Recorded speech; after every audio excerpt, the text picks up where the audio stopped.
This is one of my favorite stories of probably the hardest working guy that's ever worked at Lehigh and continues to this day. A member of our 20 plus club.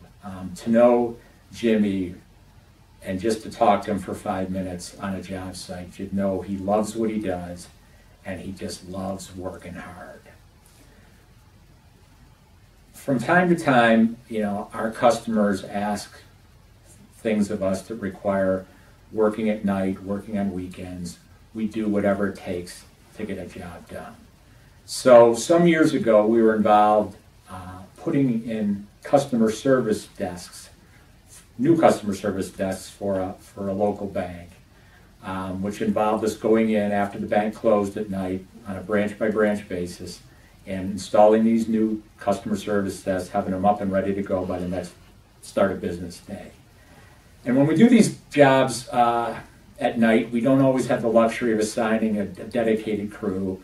Sometimes we can put a couple guys there and just ask for the rest of the crew to fill in overtime, work during the day, work some hours at night, just so we can get these jobs done. So Jimmy at the time happened to be working at one of our industrial clients, doing a pretty rigorous job, I believe, with a 60-pound jackhammer all day long. And when the word went out, if anybody wants to work some overtime at this other job, we'll take all comers.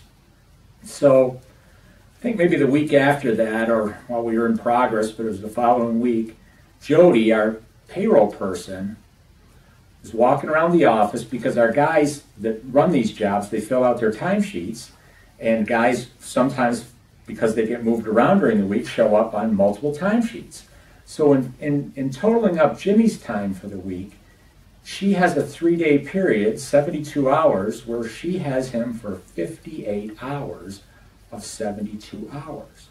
And she's going around trying to confirm if there's any possible way this could be true, because it seems a little impossible that he'd have that many hours in such a short period of time.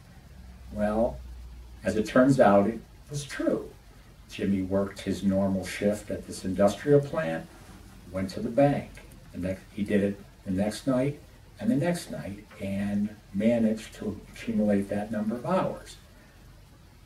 So when I saw Jimmy shortly thereafter, when you come across a guy like that and you ask the question, you'd expect him to go into all kinds of detail about what he did and how he did it and how hard he worked, looking for this big pat on the back. All he said when I asked him about it, he said, "Dave, when the weekend came, I was really